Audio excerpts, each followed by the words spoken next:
So బాబు గారు, గతంలో కూడా మనం చాలా సార్లు కాస్టింగ్ కౌచ్, మీ టూ మూవ్‌మెంట్, అడ్జస్ట్‌మెంట్‌లు, కాంప్రమైజ్‌లు వీటి గురించి మాట్లాడుకున్నాము. 5, 6 ఏళ్ల కింద తెలుగు ఫిల్మ్ ఇండస్ట్రీలో కూడా ఒక కమిటీని ఏస్తున్నాము అని చెప్పారు. ఇలాంటి issues on and of popup అయ్యి బయటికొస్తున్నాయి. దాని గురించి పెద్ద చర్చ జరగట్లేదా? యాక్షన్స్ తీసుకోవట్లేదా? అసలు ఏం జరుగుతోంది? Hema committee, justice Hema committee report 2019లో ఇష్యూ అయిందండి. 2024లో దాన్ని రిలీజ్ చేశారు. ఏం చెప్తుందండి మనకి ఇది? ఒక దిలీప్ అనేవాడు ఒక దుర్మార్గుడు. మలయాళీ ఫిల్మ్ ఇండస్ట్రీలో వాడు ఒక హీరో, ఒక సూపర్ స్టార్. ఒక ఫీమేల్ ఆర్టిస్ట్ ని, ఒక హీరోయిన్ ని ఒక గ్యాంగ్ ఆఫ్ పీపుల్ రేప్ చేస్తే ఇన్వెస్టిగేషన్ లో తేలింది ఏంటంటే, ఈ వెధవ దిలీప్ అనేవాడు హీ ఫండెడ్ దట్ ఆపరేషన్, ఆవిడ మీద ప్రతీకారం తీర్చుకోవటానికి. ఇది జరిగిన తర్వాత అసలు ఈ మలయాళం ఫిల్మ్ సెక్టర్లో ఏం జరుగుతుంది అని గవర్నమెంట్ పాపులర్ డిమాండ్ మీద ఇన్స్టిట్యూట్ చేసిన హేమా కమిటీ రిపోర్ట్ 2017లో ఆ ఇన్సిడెంట్ జరిగితే 2019లో హేమా గారు 290 పేజీల రిపోర్ట్ రాసి దాంట్లో 50 పేజీలకు పైన యాక్చువల్ విక్టిమ్స్, వారు నేమ్ చేసిన అబ్యూజర్స్ ఆర్ పర్పెట్రేటర్స్ ఉన్నవి, దాన్ని రిడాక్ట్ చేసి రిలీజ్ చేయండి అని చెప్పడం. తర్వాత జాగ్రత్త, ఈ రిపోర్ట్ అందరికీ చూపించద్దు, చాలా సెన్సిటివ్ ఇన్ఫర్మేషన్ ఉంది, విక్టిమ్స్ ఒప్పుకుంటేనే అన్నది చాలా ఇంపార్టెంట్ ప్రిన్సిపల్ కదండి, కాబట్టి డు నాట్ రిలీజ్ అని ఆవిడ చెప్పారు. బట్ 2017 ఇన్సిడెంట్ కి 2019లో జస్టిస్ హేమా గారు రిపోర్ట్ రాసేస్తే మనకి 2024లో దాని గురించి గవర్నమెంట్ చెప్పింది. గవర్నమెంట్ వాజ్ నాట్ ఫ్రీ, ఎందుకంటే జడ్జి గారే చెప్పారు మీరు రిలీజ్ చేయొద్దు అని. మీరు అన్నారు కదా, ఇప్పుడు ఎవరు మాట్లాడట్లేదు, హీరోస్ ఎవరు మాట్లాడట్లేదు. నేను ఇది మొదటిసారి కాదు కదండి, 2018లో శ్రీరెడ్డి గారి విషయం వచ్చినప్పుడు నేను మా అన్న ఆర్గనైజేషన్ని దుకాణం బంద్ చేయాలి అని చెప్పాను. నేను అప్పటి toxic atmosphere in the film sector ఏదైతే ఉందో దాన్ని కౌంటర్ చేయటానికి హ్యూమన్ రైట్స్ యాక్టివిజం కావాలి, ఈ ముసలి మొగ ప్రొడ్యూసర్లు, యాక్టర్లు వీళ్ళ ద్వారా ఏమీ జరగదు అని నేను అప్పుడు అన్నాను.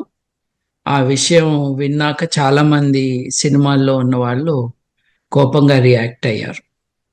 ఇప్పుడు ఒక సప్లిమెంటరీ క్వశ్చన్ మీరు అడిగిన దానికి నేను యాడ్ చేస్తానండి. ప్లీజ్. మలయాళం ఫిల్మ్, నేను ఇండస్ట్రీ అని కావాలని అనట్లేదు, ఎందుకంటే లీగల్ గా అది ఇండస్ట్రీ కాదు, అదొక యాక్టివిటీ అంతే. ఇండస్ట్రీ అంటే దానికి కొన్ని నార్మ్స్ ఉంటాయి, కొన్ని రెగ్యులేషన్స్ ఉంటాయి. ఇండస్ట్రీ చేయొచ్చు కానీ కాలేదు. మగవాళ్ళు ఏం మాట్లాడలేదని మీరు అంటున్నారు, ఆడవాళ్ళు మాట్లాడారా? ఇప్పుడు విమెన్స్ కలెక్టివ్ ఒకటి ఉందండి, విమెన్స్ కలెక్టివ్ ఇన్ సినిమా, వారు తీసుకునే ఇనిషియేటివ్, వాళ్ళు హ్యూమన్ రైట్స్ యాక్టివిస్ట్లే. కొంతమంది సినిమాతో కనెక్టెడ్ కానీ మోస్ట్లీ నాట్.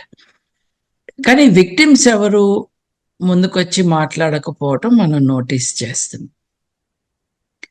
ఒక ప్రాపర్ పోలీస్ కంప్లైంట్ మనకి పేరు చెప్పకపోయినా విక్టిమ్ అంటూ ఒకళ్ళు, అది ఆ కంప్లైంట్ సైన్ చేసే వాళ్ళు ఒకళ్ళు కావాలి కదా, అది చేయటం లేదు.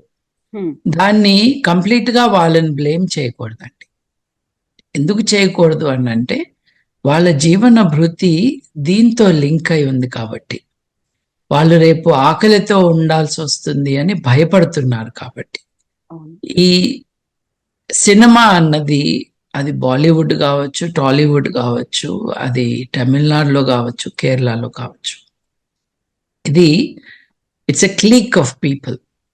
It's an organized group of people dominated by men who do not mind the exploitation that happens. ఇప్పుడు మగవాళ్ళకి ఫీజు ఎక్కువ ఇవ్వటము యాక్టింగ్ కి, ఆడవాళ్ళకి తక్కువ ఇవ్వటము విషయంలో డిస్క్రిమినేషన్ ఉంది అక్కడ. నేను దాన్ని బిగ్ బాస్ షోలో నేను హైలైట్ చేశాను. బిగ్ బాస్ షోలో అక్కడ గేమ్ లో నన్ను ప్రొడ్యూసర్ గా చేశారు. చేసినప్పుడు నేను ఎవరికి just because they are male or female ఎక్కువ ఇవ్వాల్సిన అవసరం లేదని నిరూపించాను. అది చూపించారని కూడా నాకు చెప్పారు. ఒక ఈక్వల్ రైట్స్, ఈక్వల్ డిగ్నిటీ ఉన్న సొసైటీ కోసం మనం ప్రయత్నిస్తున్నప్పుడు various sectors create resistance which needs to be addressed. వీటిల్లో most popular medium, most easy access to people ఈ సినిమా. కాబట్టి సినిమాలో ఏం జరుగుతుందో మనం దాని గురించి మాట్లాడుకుంటాం. మీటూ మూవ్మెంట్లో అమెరికాలో ఒక 15-16 ఏళ్ళు ఇంకెక్కువ అయినట్టుంది. అమెరికాలో sexual harassment at work, unfair work practices, unsafe work practices, వీటి గురించి అమెరికాలో తారాంకే అనుకుంటాను ఆవిడ పేరు, ఆవిడ స్టార్ట్ చేసిన మూవ్మెంట్ హాలీవుడ్కి స్ప్రెడ్ అయ్యి ఎంతో మంది ఆడవారు ముందుకొచ్చి తమని ఎవరు అబ్యూస్ చేశారో చెప్పారు. ఇప్పుడు మనకి చట్ట ప్రకారం ఏంటండి, చట్ట ప్రకారం భారతదేశంలో విక్టిమ్ పేరు చెప్పకూడదని ఉంది, ఎవడు చేశాడో చెప్పొద్దని లేదు. మన దేశంలో విక్టిమ్స్ బయటకు వచ్చి నా పేరు ఇదని చెప్తున్నారు, కానీ ఎవడు చేశాడో చెప్పటానికి ధైర్యం లేకుండా ఉంది. వీళ్ళందరూ 1000 కోట్ల సామ్రాజ్యానికి అధిపతులు, పెద్ద పెద్ద కబ్జా చేసిన ల్యాండ్లో కట్టుకున్న స్టూడియోల అధిపతులు. వీళ్ళకి భయము ఉండదు, వాళ్ళంటే భయం చాలా మందికి ఉంటుంది. అందుకనే మనకి ఇలా ఉంది, అమెరికాలో అలా ఉంది. అమెరికాలో కూడా జరిగింది అన్యాయమే, కానీ కొంచెం ఊతం ఇచ్చి ఎవరో మేమున్నాము అని, ప్రజలందరూ మీతో ఉన్నారు అన్న ఒక ఇంప్రెషన్ రాగానే ఆల్మోస్ట్ ఇమ్మీడియట్లీ ఒకళ్ళ తర్వాత ఒకళ్ళు బయటికి రావటం. హార్వే వైన్స్టైన్ లాంటి వాడిని, అసలు the top most movie mogul in that country, వాడిని లోపల పెట్టేశారు. వాడు ఇంకా లోపలే ఉన్నట్టు ఇన్నేళ్ల నుంచి. So it is possible that people have to come out. ఇప్పుడు 2-3 వారాల క్రితము డాక్టర్ సుజాత, పేరెందుకు చెప్తున్నానంటే ఆవిడే చెప్పారు తన పేరేంటి అని. డాక్టర్ సుజాత అనే ఆవిడ బర్ఖాదత్తో మాట్లాడారండి. తనకేం జరిగిందో చెప్పారు. తనకి 16వ ఏట నుంచి తనని గ్రూమ్ చేయటం, తనకి 18వ ఏడు వచ్చేటప్పటికల్లా తన్ని రేప్ చేశాడు ఒక పెద్ద డైరెక్టర్ తమిళ్ సినిమాలో అని ఆవిడ చెప్పారు. అది వింటూ ఉంటే ఒళ్ళు జలధరిస్తుంది, కంట్లో నీళ్ళు వస్తాయి. ఓపెన్ గా చెప్పేశారు ఆవిడ, ఎలాక్వెంట్ గా చెప్పారు. కానీ ఆవిడ కూడా డైరెక్టర్ పేరు చెప్పలేదు. సో అందరూ ఒకళ్ళని పట్టుకుని ఒకళ్ళు ఏడ్చుకుని వెళ్ళటమే కానీ తప్పు చేసిన వాడిని పట్టుకునే అవకాశం లేకుండా అయిపోతా ఉంది వ్యక్తి. ఆవిడ డాక్టర్ గారు, ఆవిడన్నా చెప్పు ఉండాల్సింది. కానీ విక్టిమ్ ని మనం డిమాండ్ చేసే అంత దుర్మార్గంగా ఉండకూడదండి. వాళ్ళని ఎంకరేజ్ చేయొచ్చు అంతే. ఇప్పుడు 35 ఏళ్ల క్రితం ఏదో జరిగింది నాకు అని, ఇప్పటికీ నాకు ట్రామాటిక్ గా ఉంటుందన్న ఆవిడ్ని మళ్ళీ ఆ పేరు చెప్పు, సబ్సిక్వెంట్ మీడియా అటెన్షన్ ఎదుర్కోగలనని చెప్పు అన్న డిమాండ్స్ మనం పెట్టడం కష్టం. So it is a very complex situation. అంటే అక్కడ అందరు రిజైన్ చేశారు.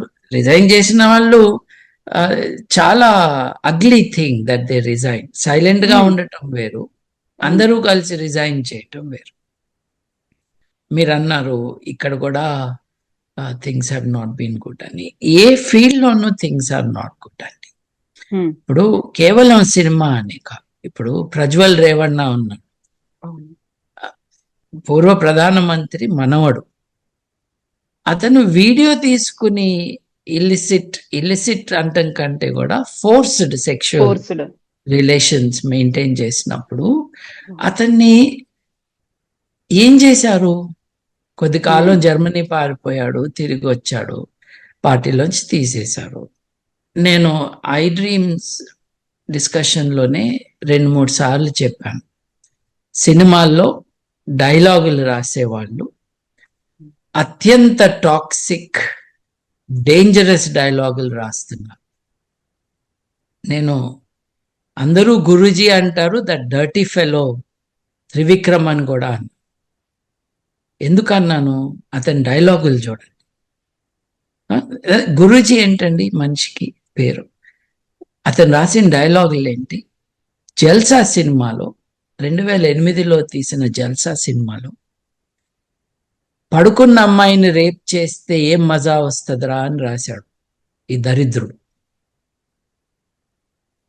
పడుకున్న అమ్మాయిని రేప్ చేస్తే ఏం మజా వస్తుందిరా, పరిగెత్తేటప్పుడు చెయ్యాలి అని అని రాసిన వాడు గురూజీనా? ఏం తెలుస్తుంది మనకి దీనివల్ల ఈ సినిమా ఫీల్డ్ గురించి? మీరే చెప్పండి. నేను లిజెండ్ అంటూ సొంత డబ్బా కొట్టుకుంటూ తిరిగేవాడు హీరోయిన్ ని సెట్ మీద కొట్టాడంట. తర్వాత లైసెన్స్ ఉందో లేదో తెలియదు కానీ తుపాకీ తీసుకుని TV9 ఆఫీస్కి వెళ్ళాడంటే బెదిరియటానికి ఎవరు. ఇది ఒక స్టోరీగా చెప్పుకుంటున్నారండి. ఇది నేరాలు ఘోరాల్లో రిపోర్ట్ కావాలి. అరే అట్లా చేశాడంట, ఆహా ఏం మనిషి, ఏం ధైర్యం అనుకుంటూ మాట్లాడే వాళ్ళే మన చుట్టూ. సో ఈ కాంటెక్స్ట్ లో it is sad, but this is the only thing you can expect. ఇంకోటి, తెలుగు సమాజము ప్రేక్షక సమాజం. అది సినిమా అవ్వచ్చు, నేరాలు అవ్వచ్చు, ఏదైనా అవ్వచ్చు. వాళ్ళు టీవీ పెట్టుకుని 2 గంటలు చూసేసి పడుకునే రకాలు తెలుగు జాతి.